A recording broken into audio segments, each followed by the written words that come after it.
اپنی اصلاحات کو نافذ کرنے کے لیے صدر ایوب نے جو کمیشن اور کمیٹیاں قائم کی ان کی تفصیل درج ذیل ہے۔ نمبر 1 زرعی اصلاحات کمیشن، نمبر 2 جہاز رانی کمیشن، نمبر 3 اصلاح قانون کمیشن، نمبر 4 انتظامیہ کی تنظیم نو کے لیے کمیٹی، نمبر 5 کمیشن برائے قومی تعلیم، نمبر 6 صدر مقام کے محل وقوع کی کمیٹی، نمبر 7 تحقیقاتی کمیشن برائے قرضہ جات، نمبر 8 غذائی اور زرعی commission, number 9 science commission, number 10 تنخواہ و ملازمت کمیشن، نمبر 11 کمپنی قانون کمیشن، نمبر 12 طبی اصلاحات کمیشن، نمبر 13 کھیل ثقافت اور نژاد نو کی کمیٹیاں، نمبر 14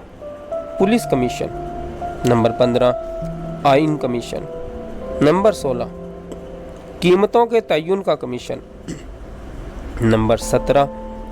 فلمی معلوماتی کمیشن، نمبر 18 فالتو افرادی طاقت کا کمیشن، نمبر 19 سماجی برائیوں کا کمیشن، نمبر 20 برقی طاقت کا کمیشن، نمبر 21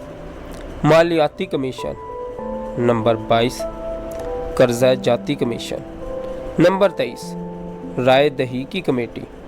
نمبر 24 قومی آمدنی کمیشن، نمبر 25 قومی مالیاتی commission, number 26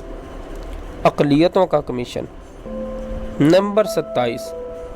نشریاتی commission, number 28 press commission. یہ بہت پہلے قائم ہو چکا تھا لیکن اس کی رپورٹ مئی 1959 میں موصول ہوئی۔ نمبر 29 شکر کمیشن، یہ بھی پہلے قائم ہو چکا تھا لیکن رپورٹ اگست 1959 میں موصول ہوئی۔ نمبر 30 شادی و آئلی قانون کمیشن، یہ کمیشن 1954 میں قائم ہوا تھا۔ اس کی رپورٹ بھی 1956 میں موصول ہو چکی تھی لیکن اس پر عمل درآمد مارچ 1961 میں ہوا۔